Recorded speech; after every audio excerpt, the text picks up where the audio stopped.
Bonjour à tous, alors aujourd'hui je vous propose un exercice intéressant, l'intersection d'une droite et d'une sphère. Alors qu'est-ce que ça peut donner? Vous imaginez donc une sphère, hein, une droite, est-ce que ça se coupe forcément? Et si ça se coupe, combien y a-t-il de points d'intersection? Donc on regarde tout de suite sur GeoGebra, j'ai fait une sphère ici et une droite. Vous voyez, les points ici qu'il n'y a pas, ce sont les points d'intersection de la droite et la sphère. Donc ici, si on tourne, on voit bien que la droite ici coupe la sphère en deux points. Est-ce que c'est toujours le cas? Évidemment non. Je peux faire une droite qui est en dehors de la sphère. Vous voyez, cette droite ici ne coupe plus la sphère. Alors, donc on a deux grands cas. Soit elle coupe deux fois, soit elle ne coupe pas. Et vous avez entre les deux un cas limite. Et dans ces cas-là, on dit que la droite est tangente au cercle. C'est quand on n'avait qu'une seule intersection. Il ne va pas falloir que je me loupe. Voilà, on est à peu près ici. Vous n'avez vraiment qu'un seul point d'intersection. Si je me rapproche un peu plus, voilà, on va dire que là, c'est le point. Là, il y a deux, vous voyez, parce qu'on est tout près ici de l'endroit. C'est très très précis. Donc vous avez un endroit ici où la droite sera tangente au cercle. Vous en avez un deuxième ailleurs, mais j'ai déjà trouvé celui-ci. Voilà. Ici, vous voyez, il y a quand même les deux.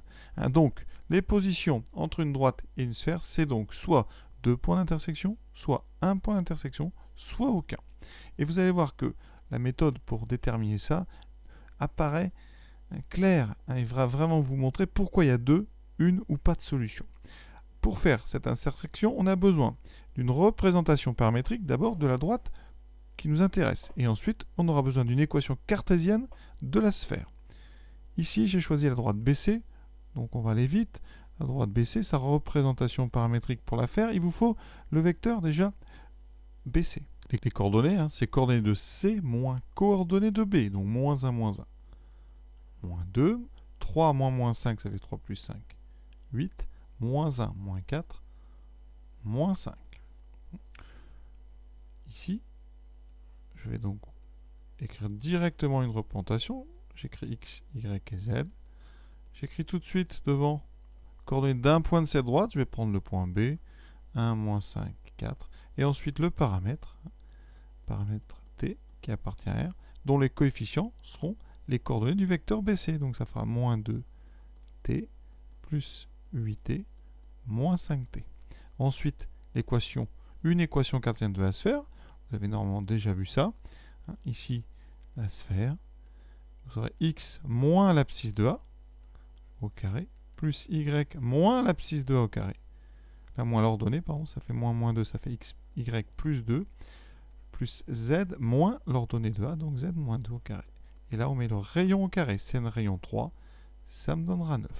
D'accord? Et on va devoir maintenant faire l'intersection de ces deux objets, la sphère avec son équation cartésienne et la droite BC avec sa représentation paramétrique. Voilà, et avant de faire les calculs, on regarde tout de suite sur GeoGebra pour bien comprendre la situation. Donc ma sphère ici en haut, la droite BC, voilà, et vous voyez que ici, la droite coupe deux fois. Alors l'avantage avec GeoGebra, c'est qu'on peut trouver, vous allez dans l'outil intersection, on indique la droite, la sphère, et on a les deux points d'intersection qui sont apparus. Je vais vous les montrer. Vous avez un premier qui est ici, d'accord? Alors ici, ça s'appelle le point D. J'afficherai ces coordonnées parce qu'on va en avoir besoin. Vous en avez un deuxième qui est de l'autre côté ici, voilà. Pour voir les coordonnées, on met algèbre. Et vous avez donc les coordonnées ici. Alors ça doit faire moins 1 tiers, 2 tiers, je pense. On verra nos résultats à la fin de cet exercice. Donc on va trouver deux solutions. Comment résoudre un système sphère-droite? C'est pas si simple que ça, mais vous allez voir que globalement, il y a peu de choix dans la technique. Et donc, on va faire de la substitution. On va, à la place dans la sphère de x, y et z, on va mettre le x, y et z qu'on a obtenu grâce à la représentation paramétrique. Donc, je remplace ici le x par 1 moins 2t, moins 1 au carré, plus ici je remplace y, moins 5 plus 8t plus 2 au carré, plus 4 moins 5t, moins 2 au carré égale 9. On va développer tranquillement. Alors ici, les 1 s'annulent, enfin 1 et moins 1, il reste moins 2t au carré, donc ça fait 4t carré. Ici, j'aurai 8t moins 3 au carré, plus donc 2 moins 5t au carré égale à 9. On va tout développer.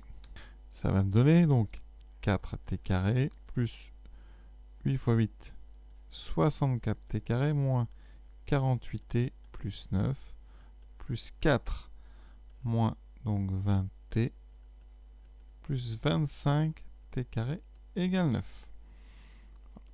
On obtient 4, 64, ça fait 68, 68 et 25, 88 et 5, 93 t carré moins 68t plus 4 égale 0. C'est une équation du second degré avec a égale 93, b égale moins 68, c égale 4. On va trouver donc les valeurs de t. On aura ici d'abord le discriminant, donc on aura moins 68 au carré, moins 4 fois a fois c, et ça, on regarde combien ça donne. Si ça donne un nombre positif, on a deux racines, enfin deux solutions. Si ça donne 0, il n'y en a qu'une, sinon il n'y en a pas. Alors on trouve, vous voyez, 3136, et c'est le carré de 56. Donc on trouve 56 au carré. C'est donc strictement positif, donc on a deux solutions. La première, donc T1, ça sera moins B, donc 68, moins 56 divisé par 2A, donc divisé par 2 fois 93, et T2, ça fera donc 68 plus 56 divisé par 2A, donc 2 fois 93. Alors, qu'est-ce que ça donne?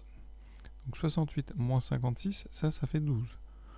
12 divisé par 2, donc 6 sur 93. Et pour l'autre, on obtient 110, 116 et 8, 124 sur 2 fois 93. On va simplifier. Hein. Donc 124 divisé par 2, 62 sur 93. Et si on divise par 31, ça fait 2 sur 3.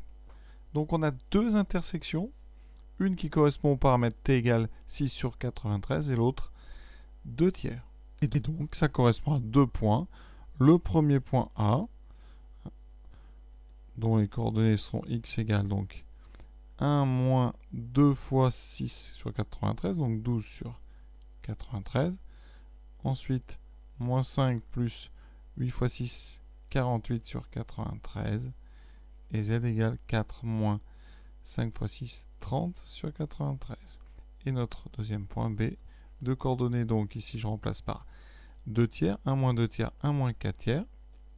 D'accord, ça fait moins 1 tiers. Ensuite, y égale moins 5 plus 8 fois 2, 16 tiers.